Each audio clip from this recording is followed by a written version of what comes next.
What's up, everyone? Welcome to the Mindful Muscle podcast. We got a book review for you guys today. And Jake, how's it going, man? Good. Happy to be here. Off to another good week so far. Good Easter on Sunday. Ready to review one of my favorite books. Yeah, absolutely. The Four Agreements. And this is one that when we were making this list, we were thinking, man, we got to make sure and do this. Had to fit in the right time because we were going through productivity and hacks and, personal development. And now we're moving into this phase of just kind of like internal work. And I think this is a really good book to start off with. So I'm going to go through a couple by the numbers and then we'll dive into overall summary, best quotes, takeaways, and highlights. Sound good? I'm ready. Sound good. So author Don Miguel Ruiz. I completed this back in 2019 in April. Super quick book. If you have not listened to it or not read it, get it, download it, and download it into your brain because it's really good. But it's a listen time of 2 hours, 31 minutes. I listen to things on my podcast and on books at 2x speed. So whenever I see numbers like that, I just drool. I'm like, oh, an hour, 15 minutes, and I'm done with a book. Maybe I'm not getting everything, but get a lot of stuff and you get it fast. So 231 pages, 168, released September 14th, 2001. And then readability 8 out of 10, rating 8 out of 10, just a solid book.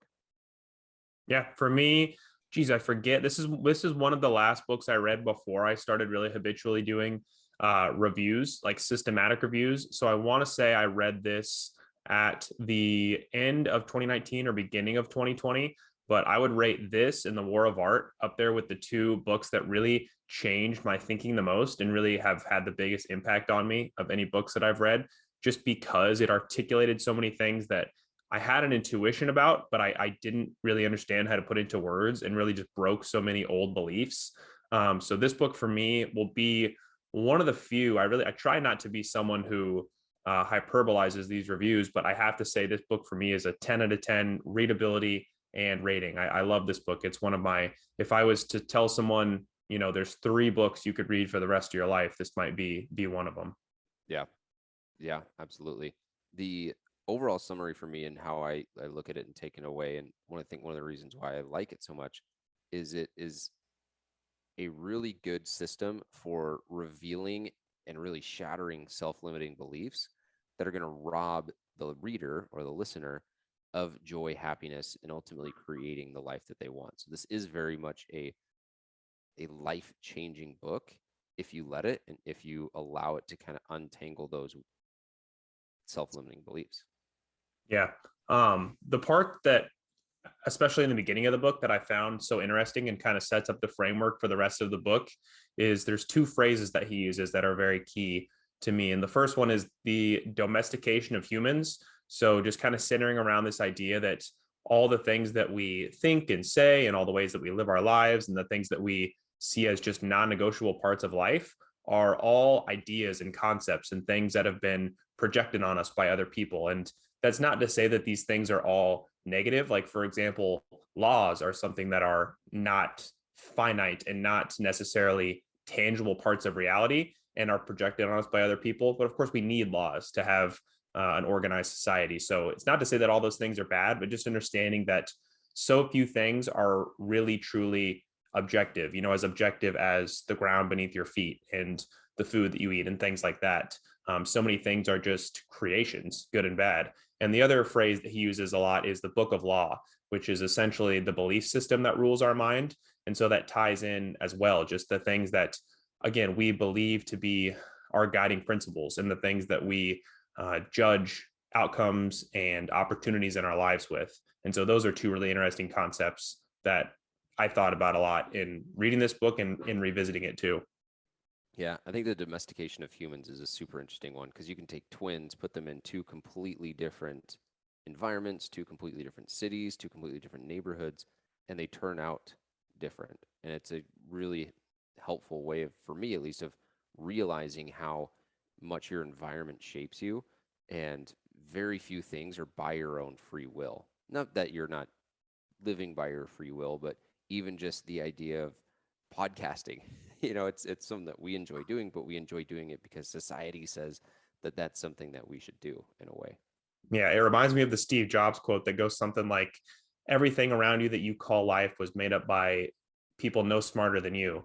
So I think that this book, not as much as other books like Sapiens always comes to mind, because I love that book too, but just pointing to the fact that humans really are, just these animals that somehow grew and created polite society. And we are at our core just very insecure and fearful and vulnerable creatures that for most of our existence have just been trying to survive. And now that we are in an organized society and thriving, there's different things we have to think about, and there's different ways to approach the way that you see the world, to understand that things are more malleable than you tend to think. And for me, that's a good thing. That's a good anecdote, or not anecdote, but antidote to anxiety in a lot of ways, because you realize that the world is a lot more flexible than you give it credit for. And the way you think about the world does so much for how happy you are, just how you see things, how you're able to manifest the life you want to live. Yeah. Last night, my fiance and I were watching 1883. Have you had a chance to watch that? Is it a show or? It's a show. It's a prequel to Yellowstone. Okay. And as I was watching it, anyone who's watching it knows that it's pretty dark, but that show is a perfect example of gratitude. If someone was saying, how do I practice gratitude? Watch or read about what people went through 140 years ago, and you will have so much gratitude. And it kind of is related to this domestication of humans, because back then there were so many things that was very animalistic, and there were so many reasons where you could die or should die, and a gruesome death is just another day on the Oregon Trail. Yeah. And here we are being upset that our Americano burnt our lips. Yeah. And I think just to that whole point, it's how much society has evolved and how much has been shaped. But at the end of the day, humans have, whether it's all the way back to Roman emperor times or even before then or in 1883 or now, people want to have sex and people want power. And Mm-hmm. there's little dribble downs of those things that people want. But yeah, it's just the domestication of humans, I think, is a Yeah. really interesting concept. And that's 150 years ago. That's to say nothing of 1,000 years ago. 150 years ago, we were starting to have society and we had homes and things like that. And it is so interesting how, just to think about the fact that the way that we look at things now, being industrialized, having advanced technologies, is such a recent phenomenon. And it's easy to see when you start to think about, again, like how much of our lives are ruled by fear and the drive for power, sex, money. I mean, money's another form of power in a lot of ways, but it's so interesting how we tend to think that the world has just been like it is forever. That's kind of the concept I'll fall under sometimes. But I mean, things have changed so much in the last put X amount of years, 10, 100, 1,000. Things are always changing and more rapidly than ever these days. Yeah, definitely. For anyone listening to the podcast and has been wondering, maybe you haven't listened to the book and you're wondering what the four agreements are, I want to introduce them, and we'll dive into them one by one. But first one is be impeccable with your word. Second one is don't take anything personally. Third one is don't make assumptions. And then the fourth one is always do your best. And of those four, which one do you think is the truest for you? I believe they're all true, but which one do you think is just highlighted in your mind? Definitely the one that I've thought most about is don't take things personally. So the quote that I wrote down here, and this is something that I remember from the first time I read the book. It's one of those things that sometimes you read something in a book and every few weeks, every month or so, you're just sitting thinking and it comes up. And this is something that comes back up a lot. But the quote in the book says, if I see you on the street and I say, hey, you are so stupid, without knowing you, it's not about you, it's about me. So just the concept that so much of, especially in today's day and age, like post-pandemic, this I think is more relevant, but so many people are angry and hateful and might say mean or rude things to you, but you get to choose whether or not you accept those things or not. So if you don't accept someone saying something negative about you, then you haven't been affected. And I think that the rational part of me, which I like to think is prevalent more than it is, but the rational part of me is able to say, oh, just because someone rejects me or says something negative to me, or has a hurtful comment to say about me, doesn't mean anything about me. It means something about them. And I think that the flip side of that is keeping in mind that if you find that you're angry or you're in a bad place, you're saying mean things to people, it's not a reflection of there's a lot of idiots in the world, which is what the irrational part of me wants to say, but it's more of a reflection of, oh, I'm in a bad place and I'm struggling and I'm hurting. Mm-hmm. Yeah, I mean, that's so true. The amount of projections that are just coming from other people, and when people say the word triggered, or they're screaming at you for something that they're upset about, someone else would react to something that you say with zero emotion. And I think that's a good reminder too, where certain people are going to look at that and be like, yeah, so, and then someone else is going to go on a 2-hour tangent about how that makes them upset. That has nothing to do with you as a person. That's just the meaning that that one specific person is attaching to that objective statement, which again, Yeah. may be good or may be bad, but different Yeah. And people are taking that much more personally. yeah, the last few years, I've loved learning more about Buddhism, just because Buddhism is kind of the art of thinking about things very rationally. Like, there's a lot of parables in Buddhism that kind of get to the effect of nothing anyone says about you is true. Like I said, is true unless you take that on. So I'm hoping we get to talk about Waking Up, Sam Harris's book that has a lot of the tenets of Buddhism in it. But I love to try to keep at the front of mind that there is only so many things that are completely objective reality, and 90 to 99% of the things that we think about, the things we perceive, are just projections and things that we've conjured up. So I guess to boil it down to one takeaway point, it's just that very few things that you observe or take part in on a regular basis are truly based around completely objective facts. So many things are subjective, and like you mentioned, projections of our insecurities and our fears. Those are two things that the book goes back to a lot, that,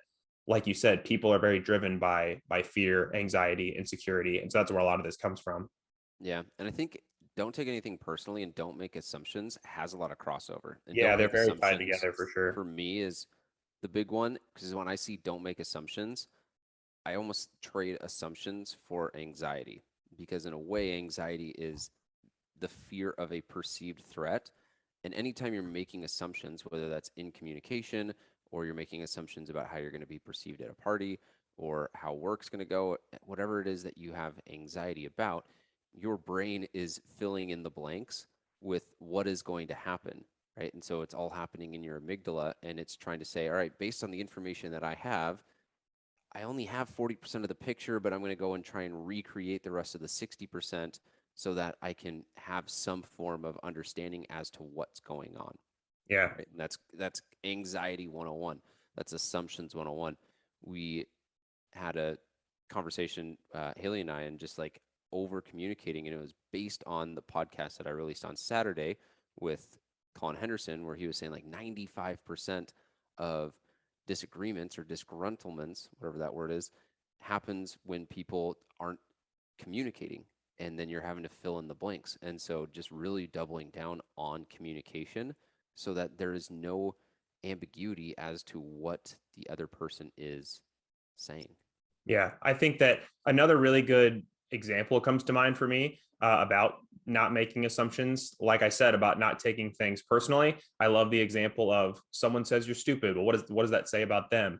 The example I love, I don't know, I don't think I read this in the book, but it ties very closely into it, and it's something that I think about a lot because unlike Paul, I date a lot. Paul's already found his woman, lucky enough. But in dating, something that I've noticed a lot is it's easy to make assumptions. For example, like if I'm going on some dates with a girl and I send her a nice text message, or maybe like even a vulnerable text message, and then she doesn't respond for a while, it's easy for me to make the assumption that she's like, oh, she thinks I'm silly or stupid, or she doesn't like me. Whereas it's just as likely that she's with friends or she's having a busy day at work, and that sort of stuff. I think that dating is just such a visceral example because it is something that there's so much vulnerability and anxiety tied towards, but you tend to make leaps where it's inappropriate.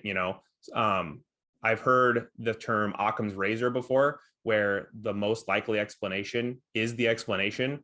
So, if someone doesn't text you back, it's probably not that they're mad at you, it's probably that they're busy. But so often we make up these stories in our heads. And I know I'm the worst with that. I'll make up one story and then I'll make up 10 stories that go off that story. And all of a sudden I'm in this fantasy land of people hate me. And you know what I mean? Like, to be hyperbolic about it. Yeah. It's funny how Occam's razor is, in a way, assuming the best. Maybe not the best, it's the most likely scenario.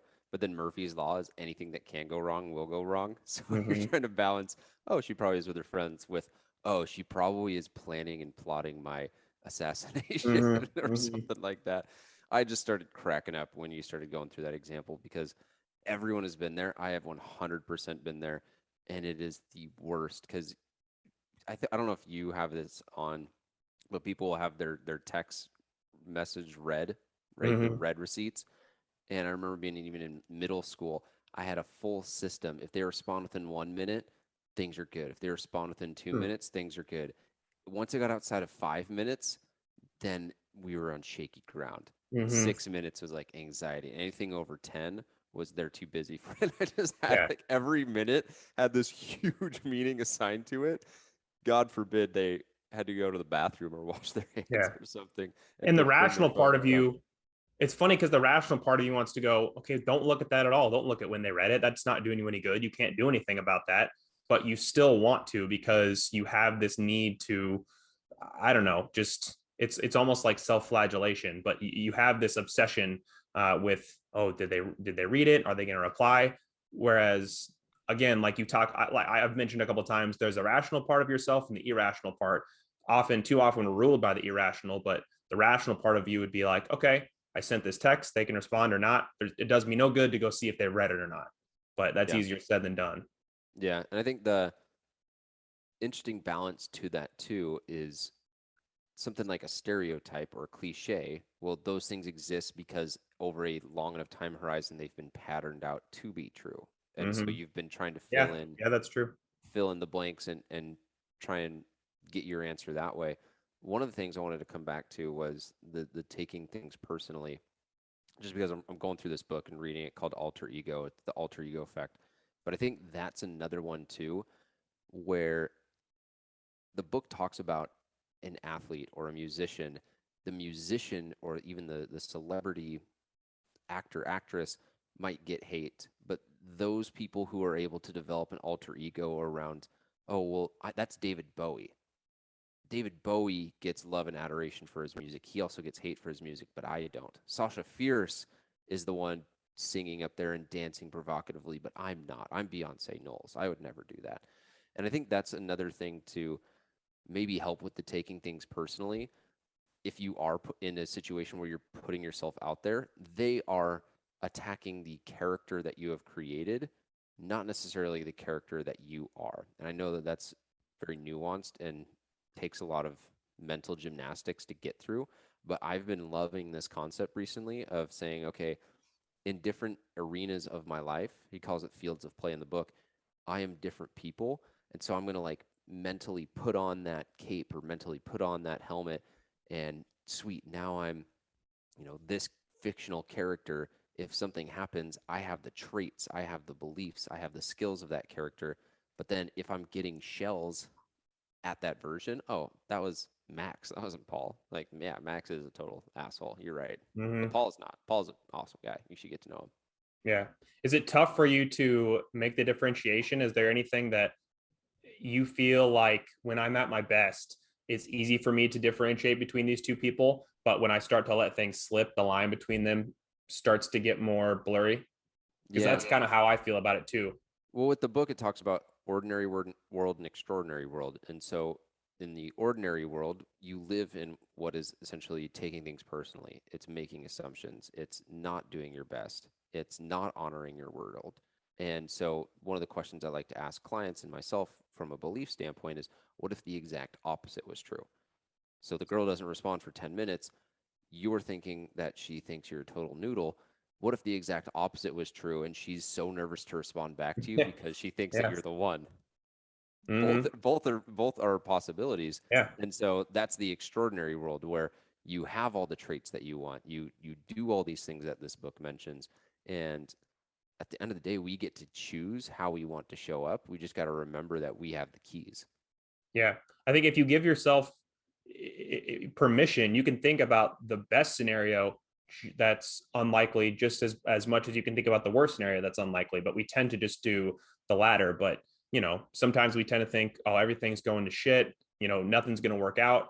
But at the same time, if you're going to entertain that thought, then you should give yourself room to think, oh, what if this is perfect? What if everything works out perfectly and it's even better than I imagined? Because that's just as likely as everything being terrible. I think that often we forget that most things in life come on some sort of a bell curve where it's probably not going to be horrible. It's probably not going to be spectacular, but it's probably going to fall somewhere in the middle, whether that's dating, business, a lot of different things can fall into that category.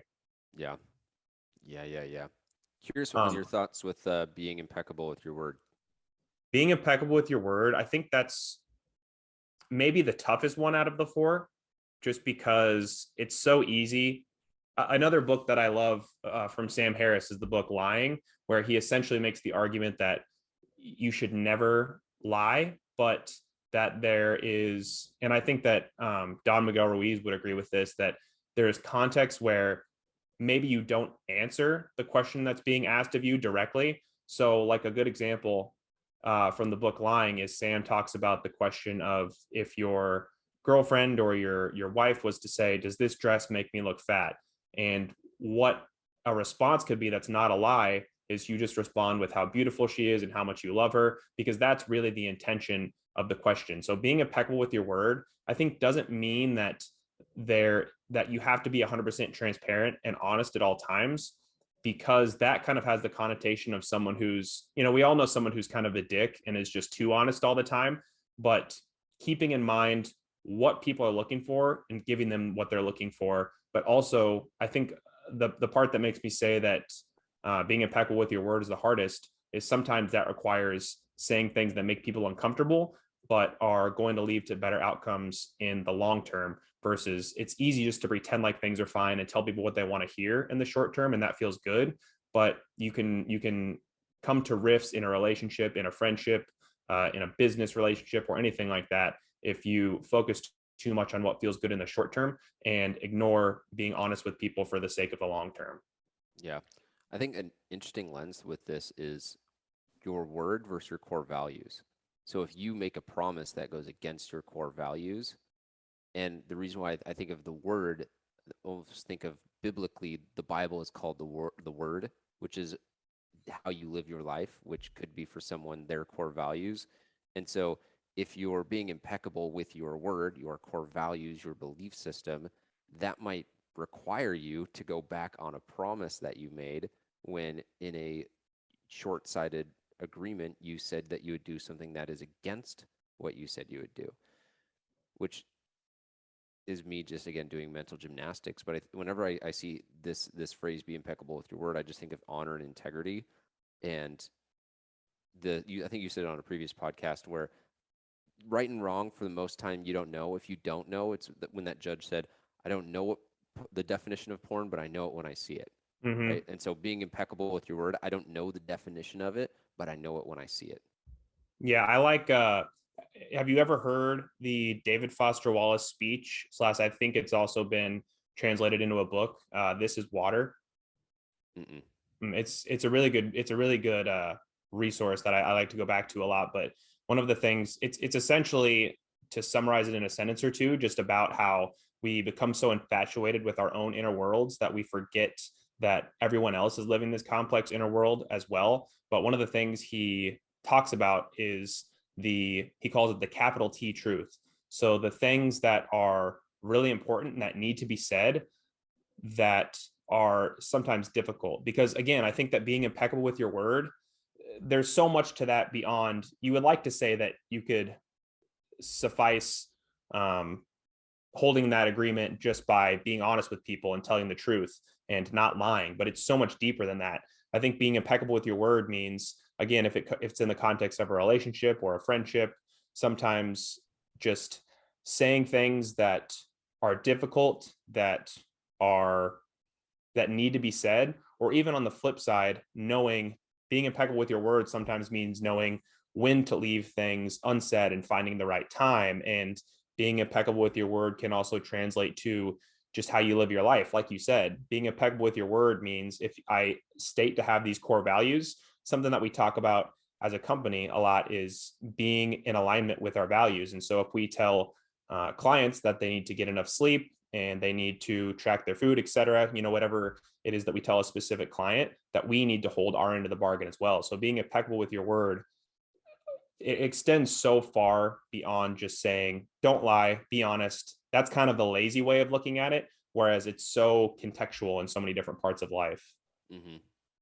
Yeah, there's so many ways to look at that. I'm thinking like trust as another one, and even how this could get crisscrossed. What happens when you have two people that you're trying to be impeccable with your word to, Right. but they have different outcomes that they want? So you tell your mom that she's going to have the best Mother's Day ever, and you tell your sister, who maybe also is a mom, she's going to have the best Mother's Day ever. One wants to go to the zoo, one wants to go to a coffee shop. You're like, Mm-hmm. shit, what do I do? I told him I would give him the best Mother's Day ever. I don't know, just a random Yeah. thought. And Neither my mom or my sister want to go to the coffee shop or the zoo, for the record. being impeccable with your word, I think sometimes, I don't know, as someone who has done a lot of selling in my life, both in and out of typical careers, because I also see comedy as selling myself and selling my ideas. I think that, I guess, something that's ruminating in my mind right now is being impeccable with your word sometimes sometimes means knowing the right time to push on the gas and really exaggerate and hyperbolize. So sometimes with a client, because they need a lot of direction, depending on the client, sometimes you might hyperbolize what a certain workout or diet plan or whatever is going to do for them. And that's being impeccable with your word and understanding the context and understanding the need to push someone. And I don't know if exaggerate is the right word, but there's times to be more hyperbolic because it's appropriate, and there's times to be more dry and serious. And so that's another layer of that impeccability with your word. I think that's interesting to me. Yeah, just emphasizing it. I agree. Let's do the last one. Always do your best. Mm-hmm. Thoughts just off the bat on that. I was thinking about this earlier while I was reviewing the book. The thing that I've thought about a lot in the last year or so is sometimes being your best is always going to mean something different in different circumstances. So again, using that impeccability with your word and that honesty, knowing that sometimes your best is your 70% and sometimes your best is your 100%, but just doing whatever you can at the moment. So we have clients of ours that are very busy with their jobs at certain times of year. We have clients of ours that are raising newborn children. And so doing their best in the context of their training and diet might not look like it did when they were 20 years old and living by themselves in college. So I think that the first place my mind goes as far as being your best is, again, tying in that first agreement about being impeccable with your word and understanding what does my best mean at this moment, not what was my best 5 years ago when I had different priorities and different life circumstances.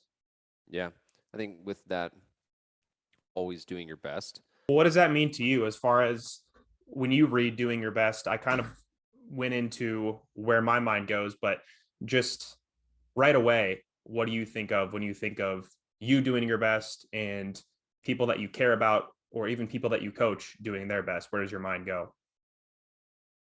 Yeah, one of the things that I look at it as is the Ryan Holiday quote, where it's who is so certain of tomorrow that they can give away today, or who is so certain of, their relationship that they can afford to not be present. So really it's a practice of gratitude in a way, and just being able to say, this is something that I'm going to maybe only get one chance at doing, and this is something that's special, this is something that's unique. I'm going to do my best, because what other option is there to give away the gift, to not do your best? Yeah. What do you think about in your own life in terms of when maybe when unfortunately for everybody, it's clear that there's times when you're not doing your best. So somewhere that my mind goes is, if I'm consistently not doing my best at something that I purport to care about, it means that it's time to reflect and make sure that I really do care about this thing, and that it's a priority for me, and that I want to continue to work on it. Because sometimes you will subconsciously divert your energy and attention from something that you start to not care as much about, and that you need to get away from, even when you consciously remain very attached to it, and you consciously are putting your effort towards it. You know what I mean there? So do you ever find that in your own personal life, when you're giving less than 100%, where you know that, or where you think that you should, that it's time to kind of reprioritize and think about the role that whatever thing plays in your life? Just talking about maybe something as far as business specifically. Yeah, I think alignment's a big one, because always Alignment, yeah, doing your exactly. best on something that you're not aligned on ultimately isn't fulfilling. Mm-hmm. And there's a quote by Jack Ma that I kind of like. He's the founder, I think, of Alibaba, but whether this is true, I don't know. He said to his kid, it's okay to not be the best in your class if it allows you to experience more things at a deeper level. And so you could look at it and say, hey, try and get an A in every single class, every single uh, project that you're doing, but maybe that prevents you from experiencing other things and having a little bit more of a broad or balanced life. And I think balance and broad are two terms that take a lot of time to untangle there, but always do your best. I would say this one has the most nuance of all of them. It's like the most simple and direct, but best has so much ambiguity around it. Yeah, yeah. Well, I know that we didn't get into any quotes, and so I had a few here that I think kind of cover some. Well, the three that I'm highlighting are very similar, and that's why I grouped them together. But I think they point towards some very specific takeaways for the book. And the first one is: in your whole life, no one has ever abused you more than you have abused yourself, and the limit of self-abuse and of your self-abuse is exactly the limit that you will tolerate from someone else. So it kind of points to the fact that however you treat yourself is how you'll allow yourself to be treated by other people. So often, I think a good example, a very sad and salient example, is someone in an abusive relationship probably has a lot of issues with their own self-esteem. So they allow themselves to be abused because they don't have a very high view of themselves. So that's why I think it's so important to, even if you're in a good relationship, still have your own emotional independence and work on your own self-esteem and personal development. And then this other quote that ties off of it is: even the opinions you have about yourself are not necessarily true. Therefore, you don't need to take whatever you hear in your own mind personally. So going back to the beginning again, like we said, some of the things you believe and see as objective truth are just things that have been projected on you by society, or part of that human domestication.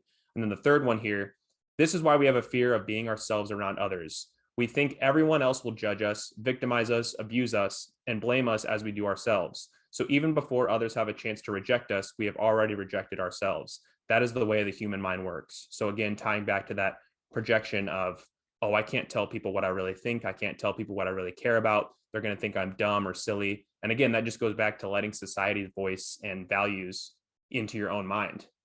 Yeah. I think the projection one's super interesting, where anytime I catch myself looking at someone or judging someone, I quickly try and throw a mirror right at you and right at myself rather, and say, what are you not happy about? If I'm looking at someone and saying, oh, their hair has split ends, look in the mirror and say, what are you not happy about with your own hair? In a way, is maybe a tangible example for that. The quote that I think really stood out to me, and there's a few that were really tied to not taking things personally, but this one from communication I think is just really direct, and I really like it. So find the courage to ask questions and express what you really want. Communicate with others as clearly as you can to avoid misunderstandings, sadness, and drama. And I think the lack of communication can also be the same thing where not communicating. leads to sadness, where maybe you don't say something that you wanted to say and they pass. And so it's just over communicating positive emotions, negative emotions, standards not being met, boundaries being crossed, and being really clear about that. And when you do that, you avoid misunderstanding, sadness, and drama. Yeah. Yeah. I think the over communication is something that's everyone, again, like, especially I think if you tend to be on the more introverted side, you can let thoughts ruminate in your head. But just telling people what you think and being forthright about your intentions and your thoughts is so freeing. Something I heard from, one of our favorites to mention on the podcast, Tim Ferriss. He talks about, again, I think there's a lot of things in here that are good to put towards relationships, like romantic relationships, but he talks about having conversations with his girlfriend where he starts with, the story I've made up in my head is. So being forthright that you can understand rationally. Again, I'll go to that rational / irrational part of our nature. Irrationally, sometimes we can make up stories, and it's good to be forthright and communicate those, but also include in our language something like the story I've made up in my head, because it points to, I know this might not be objective fact, but this is what I think. For example, the story I've made up in my head is because you have been neglecting your chores, say you live with your girlfriend or wife, you're mad at me. And again, maybe that just points to one or the other person being busy, but it goes back to the text message conversation that we had. Is someone purposely ignoring you, or do they just have things going on? And trying to over communicate what's making you anxious, especially for someone like me who's prone to anxiety, is a good antidote, I think. Yeah. And remember, too, conversations used to always be face to face in person. Now we just send text messages and voice memos and Slacks, and we lose all the body language, we lose all the facial expressions, and that's where a lot of communication happens and a lot of context happens. So you might think, oh, I text that person a ton, but Mm-hmm. the brain's picking up on so much more than just what they're reading on the screen. Yeah. If you don't mind sharing, I'm curious. I feel like you probably have an example of where either you or Haley or both of you are good at over communicating in a certain capacity, and then that's helpful to you guys. Yeah, I think that's a tough question to get it with. I think one thing that we do really well is articulate what our visions are Mm-hmm. and how the other person fits in with inside that and alongside that, or whatever that looks like. And so constantly talking about, here's the vision that I have for my life and my career, here's the vision that I have for family, here's the vision that I have for my fitness, here's the standards that I have set. I don't want to ever get to a point, or just articulating, I don't want to get to this point. This is a point that I am not happy with in any of these areas. And so really just communicating standards and constantly keeping those walls up, not walls up, that maybe that's not the best, but the alert systems to be able to say, hey, this standard's not being met. I think Mm-hmm. that's something that we do a really good job of. And I've got my journal in front of me. There's entire pages in here where we've sat down and just kind of mapped out, hey, here is what our expectations are, and here is what that looks like. And at certain times of the year and in years in the future, this is where we want to be. And it's not to the degree to where we're planning or mapping out, our 5-year plan. We're going to have a kid at this date and Mm-hmm. a SUV at this date, but it's a lot more vision related and value driven. Yeah. And I think that, again, it goes back to the short term versus long term communication again, where in the short term, not bringing up those things is probably easier, because sometimes thinking long term and speaking long term can bring up a little bit of dissonance, as far as, oh well, I look at this a little bit differently. But you're always going to be happier that you brought up things before they become, right in front of your face, just to understand where each other are coming from, have conversations about where you see your life. So I love that. I definitely admire the way that you talk about your relationship. Yeah, there's one specific drill we went through where it was basically, someone had said this, I forget where it was, but we basically mapped out what we wanted to focus our finance, like what we wanted to spend our money on at different points, and being able to very clearly articulate, this is something that is really important to me at a something that we need daily. This is something that's really important to me that I want as an experience or as fun. And so very clearly laying out, this is something that I need for safety or for like a day to day. This is something that I have dreams and aspirations about so that there isn't resentment when the person gets that. And you're like, oh, this is something that you've been working for. And this is something that we were aligned on for years, that when you finally saved up for, I got like my Stormtrooper Star Wars stuff around, right? Hmm. Like that was articulated very early on as opposed to just popping up out of nowhere. Yeah. Well, two things I wanna leave on before we wrap it up here is Don alluded to or directly talked about a couple things that you and I love to talk about a lot and love to emphasize, which is he kind of goes towards the hell yes or no mentality where you don't always have to say yes to everything. There's a quote where he talks about you're always allowed to ask someone for something and they're always allowed to say no. And you're always allowed to say no to anything that someone else wants of you. Again, just holding your own esteem and your own well being in high regard and really giving your time and priority to things that really matter. Saying, hell yes, I want to do that, or no, it's better left, alone. And the other thing that he alludes to a lot, maybe a little bit more indirectly, but is just a propensity towards action. So acting and figuring out from there what's important, what you want to focus on versus ruminating in thought and just being a bystander in life, because really life is so short and you don't really know what's best for you or the direction you want to take unless you are just constantly failing forward, Mm-hmm. so to speak. Failing forward and failing fast. Yeah.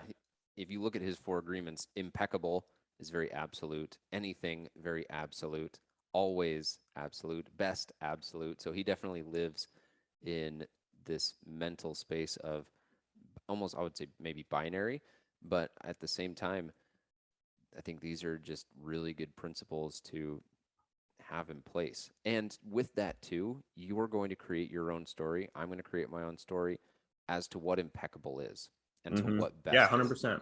And Mm-hmm. so there is no teacher grading your test of impeccability. If your friends say you're impeccable with your word, you're probably impeccable with your word. And so I think that's maybe a thing to shoot for as well, is just the qualitative value of all of these things. Yeah, it's almost as objective as it is subjective because he's absolute in terms of you have to work really hard, you have to be honest, but at the same time he is not absolute in the sense that I don't think he would ever judge what you see as honesty or what you see as important priorities because there's so much individual variance. I love that anyone can use these agreements in their own lives, no matter where they're at, no matter what type of person they are, because they are really built to fit different people and fit different circumstances really well. Yeah. And I think another way to look at these too is almost like buoys, where they're guideposts or lighthouses, and 99% of human society is going to be floating and drifting away from the lighthouse. We're getting further and further away from being impeccable with our word. We're getting further and further away from not taking anything personally. And so just recognizing that these are lighthouses, and when you notice that your ship is being swallowed by the sea, to just start to drift back more towards these four agreements. Yeah. So just to reiterate, be impeccable with your word, don't make assumptions, don't take things personally, and do your best. Always, always do your best. Uh, cool. So, last couple things just to round this up. If you enjoyed today's podcast, be sure and leave a 5-star rating and review. Share with your friends. Let them know that we do book reviews Tuesday. We do Q&As Thursday. I've got podcast guests dropping every Saturday now. I've got a good queue of those. I got another one that I'm going to record today with my buddy Nicholas. And so definitely be sure, again, subscribe, share, uh, share it on social media, and let other people know that you're listening. Let us know that you're listening. If you are in the Seattle area and you are looking for a food solution, Fuller NutriFuel, our friends are a Seattle-based company, and what they do is a meal prep service. So every Sunday and Wednesday, the food gets delivered to your door. You just go online, shop, and you can use my code Paul15 for 15% off your first order. And I'm telling you guys, it saves you time, saves you money, and got a bunch of different people now that are in our coaching program that are utilizing it because it works, it's smart, and it's easy. And then the last one, Mindful Muscle Facebook group. That's where you can join and ask some of these questions and be part of the community and get access to additional trainings, additional workouts, recipe books. We got a mindful muscle mini course to give you a little bit more of a detailed deep dive in terms of how the E4 Fit program works and how you can really benefit from it. So definitely be sure and check that out.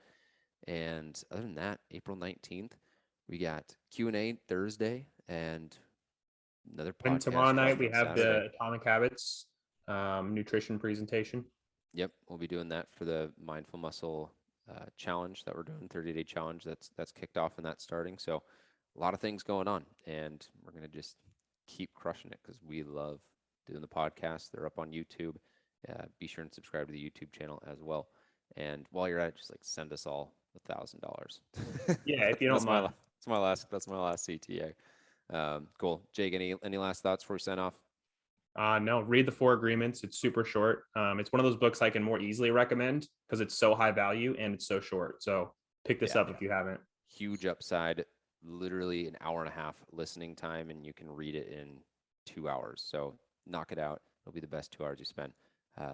Thank you guys for listening to the Mindful Muscle podcast. We'll catch you guys next episode on our Q&A. Thanks, guys.